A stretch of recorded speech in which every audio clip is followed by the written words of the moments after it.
د هېواد په زیاتو سیمو کې سږکال ګرمي د نور کلونو نه زیاته ده او بیا په زیاتو ګرمو سیمو کې ګرمي ډېره زیاته شوې ده چې له کبله خلکو سوات ته راتګ شروع کړی دی.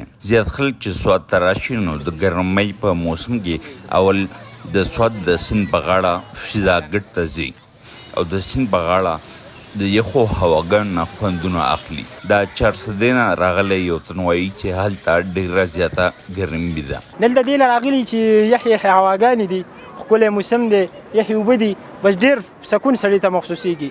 که ښکته وګورئ زموږ په ډسټرکټ چارسده کې، په تنګي کې، په ملدان کې بیخي بس د ګرمۍ حالات خراب دي. سوات ته راغلی خلک د سیند په غاړه په فضاګټ پارک کې د سوري لاندې ناست وي او څه خلک په ګشتو کې د سوات په سیند کې ګرځي او چکرې وهي.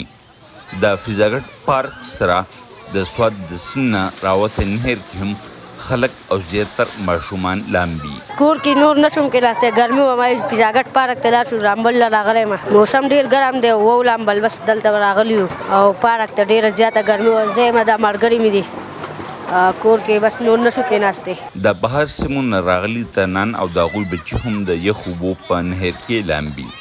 د مردان نه د مور پلار سره راغلی یو ماشوم وایي مردان څخه طارق صاحب دلته راغلی، هوټل ته منګور ته راغلی، هلته ګرمي وه یا دلته رالو اوس موسم ښه شو، هم لامبل اوس صحیح شو. اوبه ډېرې زیاتې یخې دي، ګرمي شوې وه بس اوس برابر شو.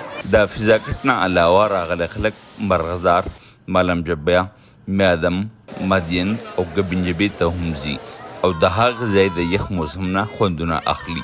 د بحرین او کالام اوسیدونکي وایي چې د بحرین نه تر کالام پورې سړک ځای په ځای خراب دی چې له کبله یې دغه سیمو ته ډېر کم سیلانیان ځي. د وزیر اعظم مشیر امیر مقام تېرو ورځو کې سوات کې خبریالانو ته ویلي وو د کالام سړک چې کوم ځایونو کې خراب دی زر به پرې د ټیکېدو کار شروع کړی شي.